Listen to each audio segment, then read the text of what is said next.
Assalamualaikum warahmatullahi wabarakatuh. Salam sejahtera buat kita semua. Basudara Maluku Utara dimanapun kalian berada. Pada video kali ini kami akan membahas tentang strategi pemanfaatan uang yang ada di perbankan Maluku Utara dan pemanfaatannya bagi pengembangan investasi perikanan, pertanian, dan pariwisata di Maluku Utara. Bagaimana menggunakan uang yang sudah ada di Maluku Utara untuk membantu perekonomian Maluku Utara bisa tumbuh. Maluku Utara saat ini memiliki potensi besar dengan dana pihak ketiga mencapai 15 triliun pada triwulan 2 tahun 2025. Dana ini seperti tabungan dan simpanan yang disimpan masyarakat dan pelaku bisnis di bank. Tantangannya adalah uang ini belum dimanfaatkan secara optimal. Pemerintah daerah dan perbankan Maluku Utara membutuhkan strategi untuk mengalirkan dana ini ke sektor produktif yang pada akhirnya akan menarik lebih banyak investor. Situasi saat ini menunjukkan bahwa ada banyak uang di bank, tetapi tidak banyak yang disalurkan sebagai pinjaman. Meskipun dana pihak ketiga tumbuh 12-13% dari tahun sebelumnya, pertumbuhan kredit jauh lebih lambat, hanya 5,8%. Sebagian besar kredit yang diberikan 62% adalah untuk konsumsi pribadi, seperti membeli mobil atau mobilier rumah tangga, bukan untuk modal kerja bisnis. Kondisi ini menunjukkan bahwa uang terkumpul tetapi tidak cukup cepat diputar kembali ke sektor-sektor produktif seperti perikanan, pertanian, dan pariwisata. Harapannya adalah dapat meningkatkan loan to deposit ratio, yaitu persentase simpanan bank yang telah disalurkan sebagai pinjaman.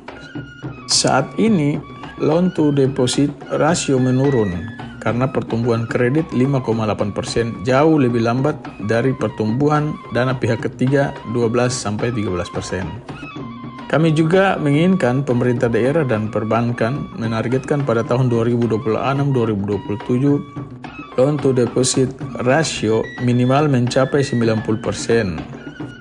Dengan 30% kredit disalurkan ke sektor perikanan, pertanian, dan pariwisata. Untuk target jangka panjang 2028-2030, LDR harus mencapai 100-105% dan minimal 40% kredit untuk sektor perikanan, pertanian, dan pariwisata. Ini berarti lebih banyak uang yang disalurkan sebagai pinjaman daripada yang disimpan di bank. Pemerintah daerah bersama perbankan Maluku Utara harus berani mengalihkan fokus dari kredit konsumsi ke pembiayaan produktif di sektor perikanan, pertanian, dan pariwisata untuk 3-5 tahun ke depan.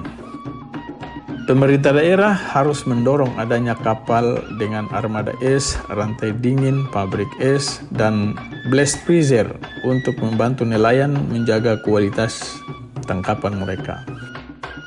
Pemerintah daerah harus mendorong hadirnya mekanisasi, irigasi testes, pupuk organik, dan pusat pengumpulan untuk hasil panen. Pemerintah daerah juga harus mendukung pengembangan homestay bersertifikasi, marine kecil, ekowisata, dan pengelolaan limbah. Pemerintah harus mendorong bank menyalurkan lebih banyak kredit dan membuat paket insentif. Harus ada gagasan pemerintah daerah Provinsi Maluku Utara, Bank Indonesia, OJK, dan perbankan untuk membuat kesepakatan meningkatkan kuota kredit produktif sebesar 3 poin persentase per tahun. Perlu adanya skema penjaminan kerugian pertama sebesar 10-20% yang akan disediakan untuk kredit modal kerja sektor perikanan, pertanian, dan pariwisata dengan tenor 12-36 bulan sehingga mengurangi risiko bagi bank. Pemerintah daerah juga harus menawarkan subsidi bunga 1-2% sebagai top up untuk proyek-proyek yang mematuhi standar Blue Green. Beberapa cara yang bisa dilakukan untuk mempercepat penyaluran modal kerja kepada pelaku bisnis. Supply chain financing. Dengan sistem ini akan membantu usaha kecil mendapatkan pembayaran dengan cepat. Bank akan memberikan pembiayaan 30-120 hari berdasarkan faktur dari perusahaan besar seperti pabrik pengolahan ikan atau operator hotel yang membeli produk mereka. Gadai resi gudang. Petani dan nelayan dapat menggunakan hasil panen atau tangkapan mereka yang tersimpan seperti beras, cengkeh, pala, rumput laut, atau ikan beku sebagai jaminan untuk mendapatkan pinjaman. Untuk itu, pemerintah daerah harus fokus pada pengurangan risiko dan menjaga harga tetap stabil. Poolet Rice Fund. Ini adalah cara bagi beberapa bank untuk berbagi risiko pinjaman di sektor perikanan, pertanian, dan pariwisata, sehingga tidak ada satupun bank yang menanggung terlalu banyak risiko. Data driven lending. Dengan menggunakan data dari pembayaran digital QRIS, e-invoicing, dan e-logbook kapal, bank dapat menilai kelayakan kredit calon peminjam dengan lebih baik dan menekan biaya risiko. Target inflasi 2-4%. Pemerintah daerah dan perbankan harus berupaya menjaga inflasi dengan menyediakan buffer stok pangan dan logistik antar pulau untuk stabilitas harga. Pemerintah daerah dan bank harus membangun sistem digital yang mendukung seluruh proses dari awal hingga akhir. EKIC dan e-Econ. Ini akan memungkinkan nelayan, petani, dan pelaku wisata untuk membuka rekening bank dengan cepat. Penetrasi QRIS. Bank harus mendorong penggunaan pembayaran digital QRIS di tempat pelelangan ikan, pasar desa, dan objek wisata untuk visibilitas arus kas yang jelas. SCF otomatis. Proses pembiayaan rantai pasokan harus diotomatisasi berdasarkan data penjualan real time. Smart subsidi. Subsidi untuk bahan bakar nelayan, benih, dan pupuk harus diberikan melalui e-voucher yang tepat sasaran. Pemerintah daerah dan perbankan harus menghasilkan penurunan signifikan pada biaya mendapatkan kredit dengan menargetkan tahap 1 tahun 2026-2027 penurunan 150 basis poin atau 1,5%. Tahap 2 tahun 2028 sampai 2030 penurunan 250 basis poin atau 2,5%.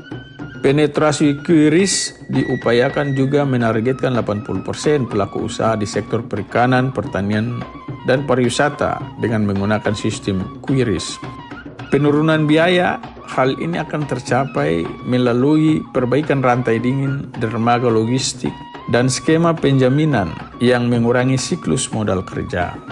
Pemerintah daerah dan perbankan harus menggunakan kombinasi berbagai metode pendanaan. Dana bergulir, pemerintah provinsi akan bermitra dengan bank dalam program co-lending dengan rasio 20:80 untuk leverage yang optimal. Viability Gap Fund. Dana ini akan membantu membiayai infrastruktur pendukung seperti dermaga kecil dan cold store di desa. Kontrak forward. Pemerintah daerah dan perbankan harus membuat format kontrak jual beli di muka antara koperasi UMKM dengan perusahaan besar sebagai pembeli tetap yang akan berfungsi sebagai jaminan arus kas. Pemerintah daerah harus membentuk kantor manajemen proyek atau PMO untuk mengawasi rencana ini. Membuat dashboard mingguan.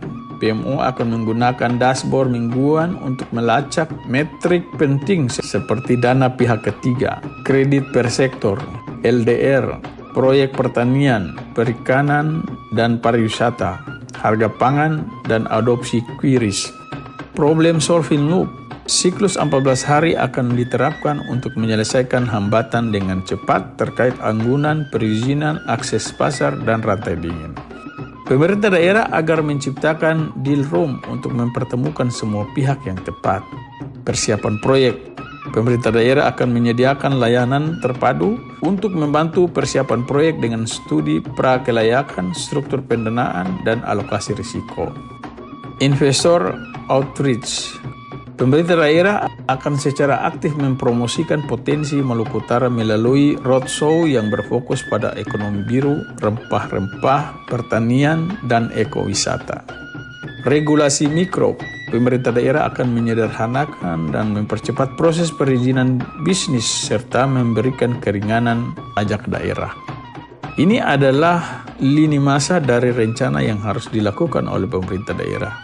0 sampai 6 bulan menandatangani MOU kuota kredit, membentuk PMO, memilih 5 perusahaan anchor di setiap sektor dan memulai pilot program SCF.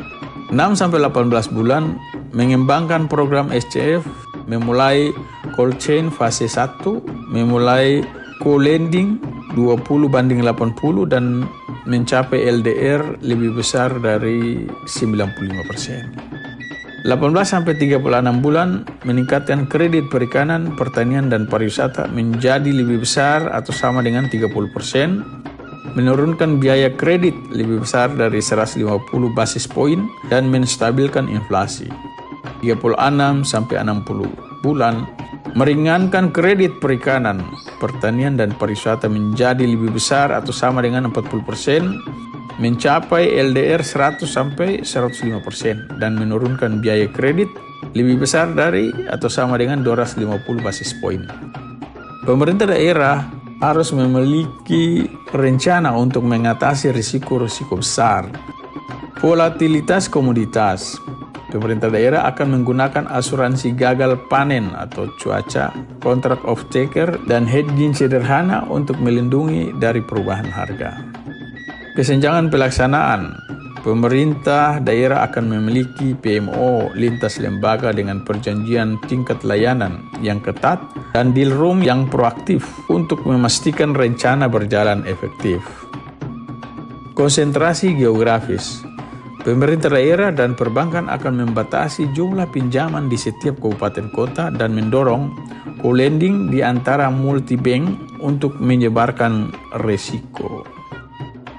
Pemerintah daerah dan perbankan akan menerapkan strategi secara bertahap dan menjaga porsi kredit retail produktif agar tidak mengganggu kredit konsumsi. Pada akhirnya, kami ingin sampaikan bahwa kunci untuk menarik investor ke Maluku Utara adalah dengan menunjukkan bahwa likuiditas di daerah ini benar-benar menggerakkan ekonomi. Dengan dana pihak ketiga yang kuat sebesar 15 triliun dan pertumbuhan lebih dari 12% per tahun, ada ruang besar untuk mempercepat pembiayaan sektor real. Kombinasi insentif penyaluran, manajemen risiko, digitalisasi, dan tata kelola yang terintegrasi akan menciptakan ekosistem investasi yang liquid, efisien, dan pro-sektor real untuk perikanan, pertanian, dan pariwisata di Maluku Utara. Bagi teman-teman yang memiliki pendapat lain, silakan berikan komentar di bawah ini. Terima kasih atas atensinya. Wassalamualaikum warahmatullahi wabarakatuh. Salam dari Kayu Merah Puncak.